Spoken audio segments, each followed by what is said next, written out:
दिल्ली से उत्तर प्रदेश के अपने पैतृक निवास लौट रहे थे।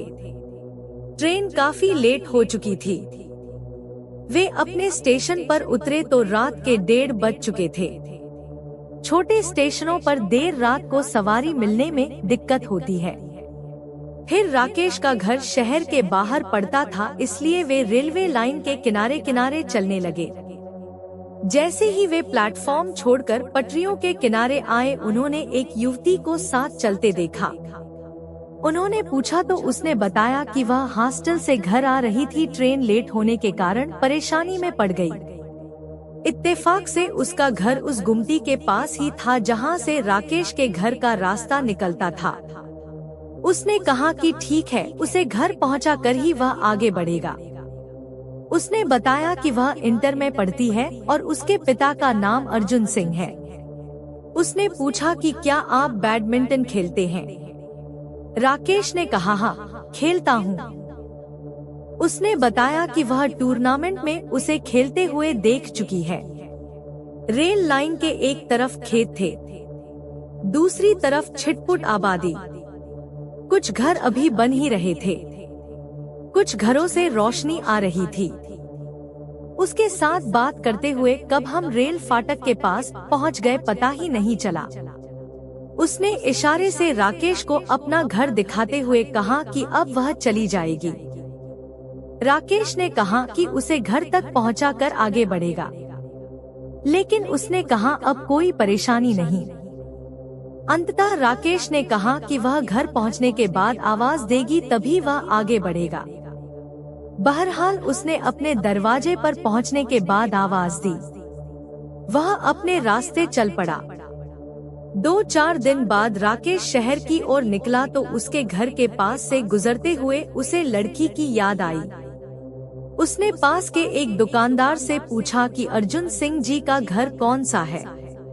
उसने एक घर की ओर इशारा करते हुए बताया कि गेट के पास जो टहल रहे हैं वही अर्जुन सिंह है। राकेश उनके पास गया और कहा नमस्ते अंकल। वे राकेश को पहचानने की कोशिश करने लगे। राकेश ने कहा अंकल, 3-4 दिन पहले मैं रात को स्टेशन से रेलवे लाइन होकर आ रहा था तो आपकी बेटी रेखा मेरे साथ आई थी। अब वह कैसी है? अर्जुन सिंह राकेश की बातें खामोशी से सुनते रहे, फिर उसे अंदर आने का इशारा किया। हम ड्राइंग रूम में बैठे ही थे कि एक लड़की ट्रे में बिस्किट और पानी रख गई। अर्जुन सिंह ने बताया कि वह उनकी छोटी बेटी श्वेता है।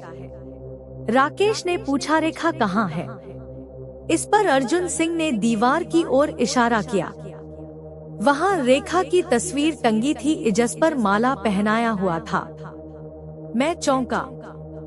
अर्जुन सिंह ने बतलाया 2 महीने पहले की बात है। रेखा ट्रेन से उतरकर रेलवे लाइन से होते हुए पैदल आ रही थी। पीछे से 2 भैंसें दौड़ती हुई आईं। कुछ लोगों ने शोर मचाया तो रेखा ने पीछे मुड़कर देखा। उनसे बचने के लिए वह रेलवे लाइन पर दौड़ गई। उसी वक्त एक ट्रेन आ रही थी जिससे वह कटकर मर गई। यह कहते कहते उनकी आंखें डबडबा गई। फिर थोड़ा संयत होकर पूछा, रेखा बहुत हंसमुख लड़की थी, हमारे घर की रौनक थी, पढ़ने में बहुत तेज थी। अच्छा बताओ, वह तुमसे मिली तो उदास नहीं लग रही थी ना? राकेश ने कहा कि वह सामान्य छात्रा की तरह बात कर रही थी, कहीं से ऐसा नहीं लगा कि। राकेश धीरे से उठा और बोला, अच्छा अंकल चलता हूँ। अर्जुन सिंह ने कहा ठीक है बेटे, आते रहना। राकेश भावुकता में बहता हुआ बाहर निकला। उसकी आंखों के सामने रेखा का चेहरा नाच रहा था। लक्ष्मी जी का वास। एक बार की बात है, राजा बलि समय बिताने के लिए एकांत स्थान पर गधे के रूप में छिपे हुए थे।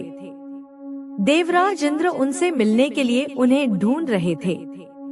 एक दिन इंद्र ने उन्हें खोज निकाला और उनके छिपने का कारण जानकर उन्हें काल का महत्व बताया, साथ ही उन्हें तत्वज्ञान का बोध कराया। तभी राजा बलि के शरीर से एक दिव्य रूपात्मा स्त्री निकली। उसे देखकर इंद्र ने पूछा, दैत्यराज यह स्त्री कौन है? देवी, मानुषी अथवा आसुरी शक्ति में से कौन सी शक्ति है? राजा बलि बोले, देवराज, ये देवी तीनों शक्तियों में से कोई नहीं है, आप स्वयं पूछ ले। इंद्र के पूछने पर वे शक्ति बोली, देवेंद्र, मुझे न तो दैत्यराज बलि जानते हैं और न ही तुम या कोई अन्य देवगण। पृथ्वी लोक पर लोग मुझे अनेक नामों से पुकारते हैं, जैसे श्री, लक्ष्मी आदि। इंद्र बोले, देवी, आप इतने समय से राजा बलि के पास हैं, लेकिन ऐसा क्या कारण है कि आप इन्हें छोड़कर मेरी ओर आ रही हैं? लक्ष्मी बोली, देवेंद्र, मुझे मेरे स्थान से कोई भी हटा या डिगा नहीं सकता है। मैं सभी के पास काल के अनुसार आती जाती रहती हूँ। जैसा काल का प्रभाव होता है, मैं उतने ही समय तक उसके पास रहती हूँ। अर्थात मैं समयानुसार एक को छोड़कर दूसरे के पास निवास करती हूँ। इंद्र बोले, देवी, आप असुरों के यहाँ निवास क्यों नहीं करती? लक्ष्मी बोली, देवेंद्र, मेरा निवास वही होता है जहाँ सत्य हो, धर्म के अनुसार कार्य होते हो, व्रत और दान देने के कार्य होते हो। लेकिन असुर भ्रष्ट हो रहे हैं। ये पहले इंद्रियों को वश में कर सकते थे, सत्यवादी थे, ब्राह्मणों की रक्षा करते थे, पर अब इनके ये गुण नष्ट होते जा रहे हैं। ये तप उपवास नहीं करते, यज्ञ, हवन, दान आदि से इनका कोई संबंध शेष नहीं है।